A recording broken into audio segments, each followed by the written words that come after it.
विद्वान थे। उन विद्वान ब्राह्मणों में एक जमदग्नि नाम के ब्राह्मण थे। जमदग्नि आप जानते हैं, जो परशुराम के पिताजी थे।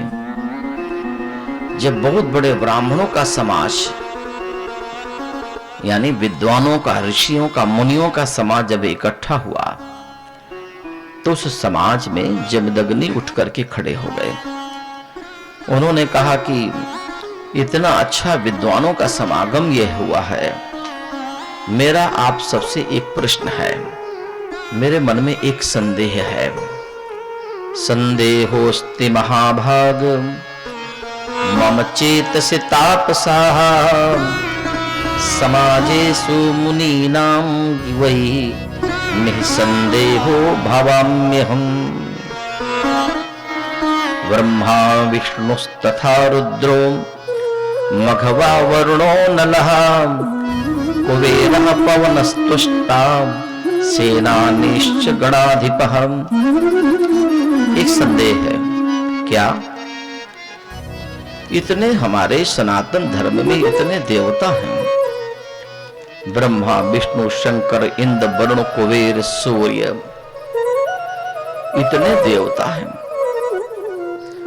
तो ये तो बताइए इन इतने सारे देवताओं में प्रभावशाली उन सभी देवताओं का मुख्य कौन है? हम किसे मुख्य समझें? उन सब में जो है कौन श्रेष्ठ है? सबसे अधिक महत्व किसका है? आखिर इन सभी देवताओं में कोई तो एक होगा जिसकी आज्ञा का पालन सब करते होंगे। ब्रह्मा है, विष्णु है, शंकर है, और कोई अन्य देवता है? तो आप सब विद्वान बैठे हुए हैं, बताइए। तब उस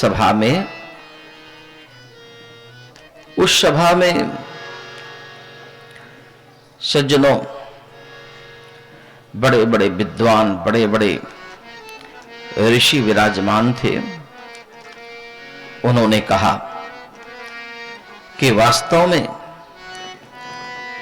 ये 33 करोड़ देवता उस पराशक्ति से ही प्रकट हुए हैं, इसलिए उन सबके ऊपर जो राजतंत्र है, जो सत्ता है, सबके ऊपर की जो सत्ता है, सब पर शासन जिनका चलता है, वह है आदिशक्ति, जगत जननी माता।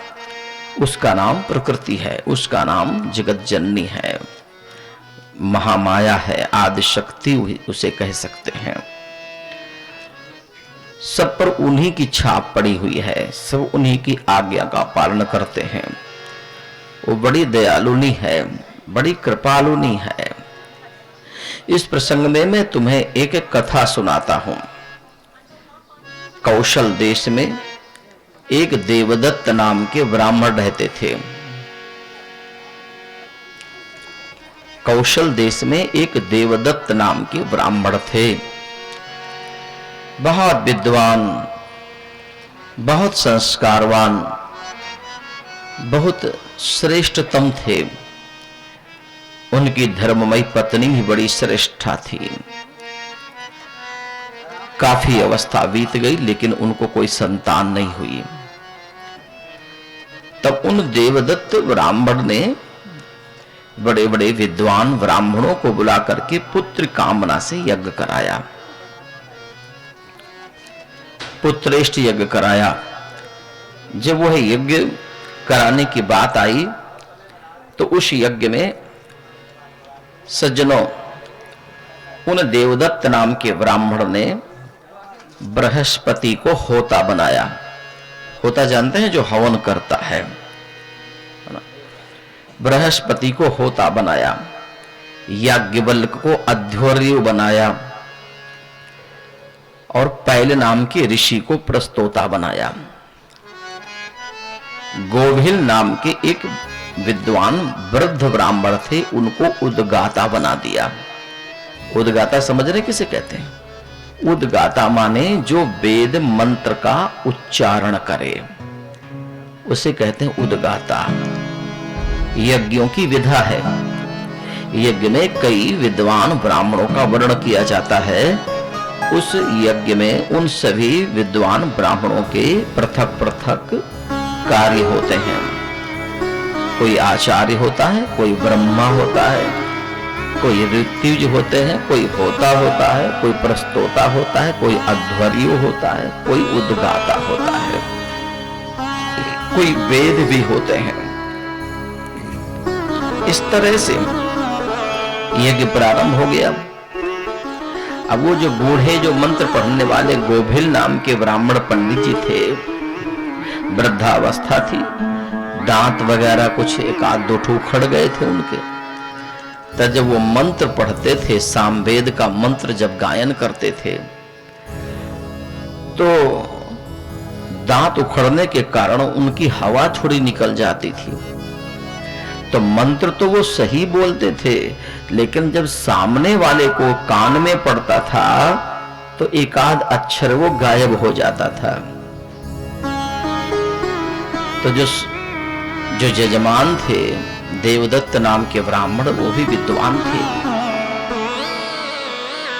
है ना। तो उन्होंने कहा, पंडित जी आप अशुद्ध मंत्र पढ़ते हैं, ऐसे थोड़ी आजकल के जैसे थोड़ी यजमान होते थे कि पंडित जी कुछ भी कराते रहे, यजमान मौन होकर के करते रहे, है ना। यजमानों को भी जानकारी होनी चाहिए, है ना।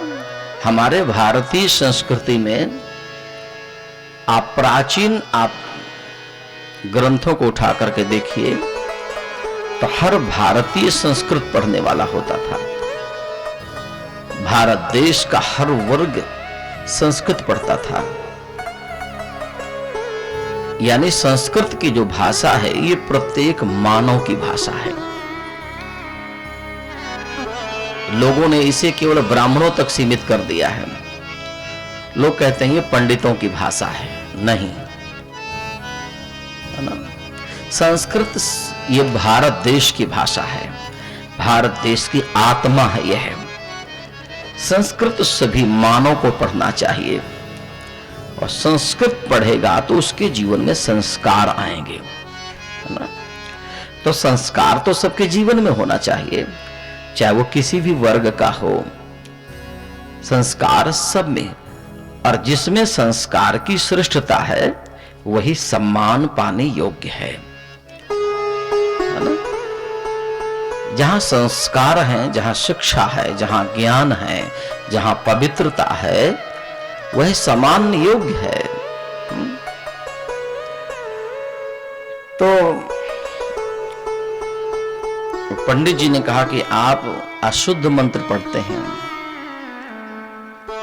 तो जो वेद मंत्र पढ़ने वाले गोभिल नाम के ब्राह्मण थे, उनको थोड़ा अच्छा नहीं लगा।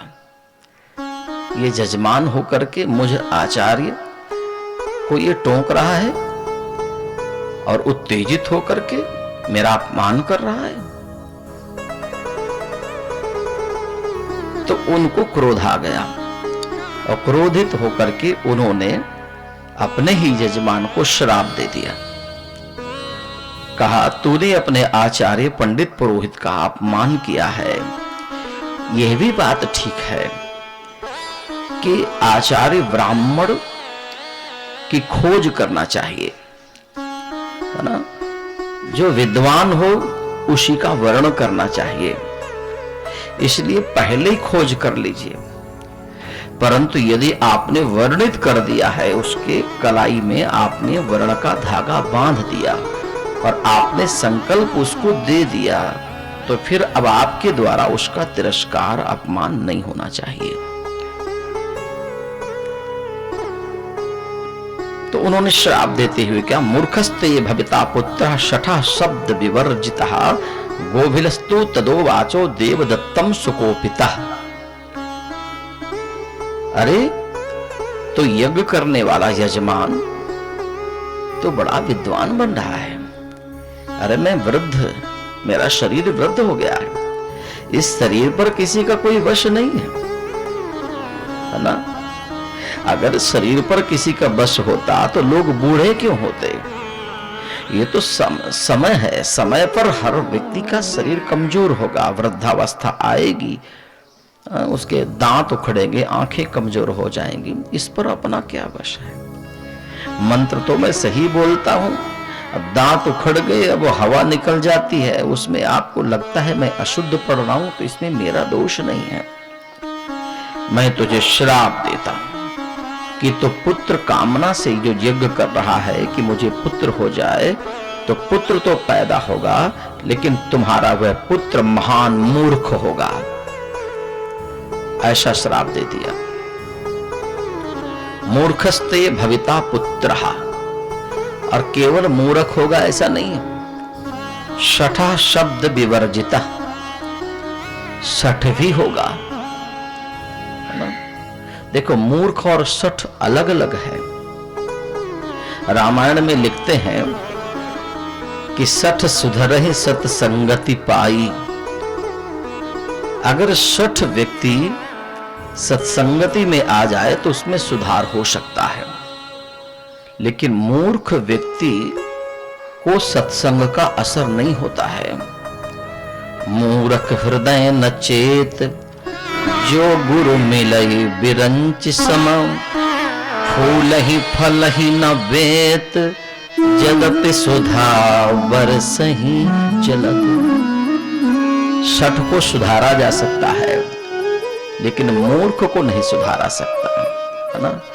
इसलिए जब घर में कोई झगड़ा होता है ना, तो दो जने आके कहते हैं अरे छोड़ दो, ये मूर्ख है, ये नहीं समझने वाला, है ना।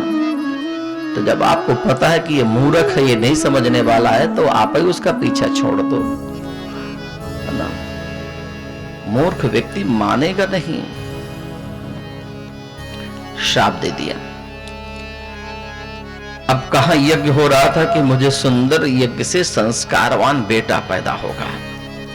देखो यह निश्चित है कि गृहस्थाश्रम में संतान होने पर माता पिता प्रसन्न होते हैं, क्योंकि उनको अपेक्षा है कि बुढ़ापे में मेरी सेवा करेगा। परंतु यदि दुष्ट संतान पैदा हो जाए, मूर्ख पैदा हो जाए, शठ पैदा हो जाए, तो फिर क्या उस संतान से उस माता पिता को कोई लाभ है? क्या माता पिता का कल्याण होगा? है ना, हो जाएगा। एक आध दो ठो पी के आएगा और एक आध दो जेब में भर के ले आएगा। अब मां की भी पीठ में लगाएगा, पिता को भी गाली देगा। ऐसे संतान से क्या प्रयोजन है? तब उस यजमान जो देवदत्त नाम के ब्राह्मण थे, वो अपने आचार्य गोविल के चरणों में गिर करके माफी मांगने लगे। पंडित क्षमा करिए, आपने ये क्या श्राप दे दिया? मेरा तो आपने जीवन ही बर्बाद कर दिया, है ना। अरे मैं ऐसे तो बिना पुत्र का रहता तो ज्यादा अच्छा था, है ना। पर ये तो आपने मेरी जिंदगी आपने नरक में डाल दिया। मूर्ख पुत्राद अपुत्रत्वम वरम वेद विदु विदुः तथा